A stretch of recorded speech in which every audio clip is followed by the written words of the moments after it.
ഗൃഹപ്രവേശനത്തിന്റെ ആഘോഷങ്ങൾ ഒഴിവാക്കി നിർധന കുടുംബത്തിന് വീട് നിർമ്മിച്ചു നൽകി പെരുവയിലെ വ്യാപാരിയായ ഏതൻസ് റജി മാതൃകയായി.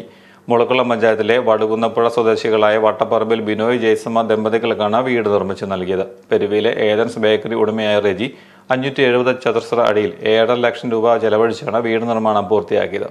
വീട്ടിൽ നടന്ന ലളിതമായ ചടങ്ങിൽ ഏതൻസ് റജി, ഭാര്യ ഷീജ, മകൾ ഐറിൻ, പഞ്ചായത്ത് അംഗം അജികുമാർ, സൗഹൃദ charitable society president TM Sadan, secretary Baiju Chethukunnal, contractor Vijayan Kochuman തുടങ്ങിയവർ പങ്കെടുത്തു. ബിനോയ്ക്ക് വേണ്ടിയിട്ട് എനിക്കൊരു ഭവനം നിർമ്മിച്ചു നൽകാൻ പറ്റിയതിൽ ഞാൻ അതിയായ ചാരിതാർത്ഥ്യം കൊള്ളുന്നു. എല്ലാ കാലവും നല്ലൊരു കുടുംബമായിട്ട് നല്ല രീതിയിൽ ഇതുകൊണ്ട് മുന്നോട്ട് പോകണം. എല്ലാവിധ അനുഗ്രഹങ്ങളും കുടുംബത്തോടും ഈ ബിനോയ്ക്കും കുടുംബത്തിനെല്ലാം ദൈവം നൽകട്ടെ. അതേപോലെ തന്നെ എനിക്കും ഈ ചെയ്യുന്ന പ്രവൃത്തികൾക്ക് ഫലമായിട്ട് ദൈവത്തിൻ്റെ സന്നിധിയിൽ എല്ലാ സമയത്തും അനുഗ്രഹങ്ങളും കിട്ടുമെന്നുള്ള പ്രതീക്ഷയുണ്ട്. ഒന്നും പ്രതീക്ഷിച്ചുകൊണ്ടൊന്നുമല്ല, മനസ്സിൽ വരുന്ന ഒരു ആഗ്രഹം അത് നമ്മൾ ചെയ്തുകൊണ്ടിരിക്കുന്നു.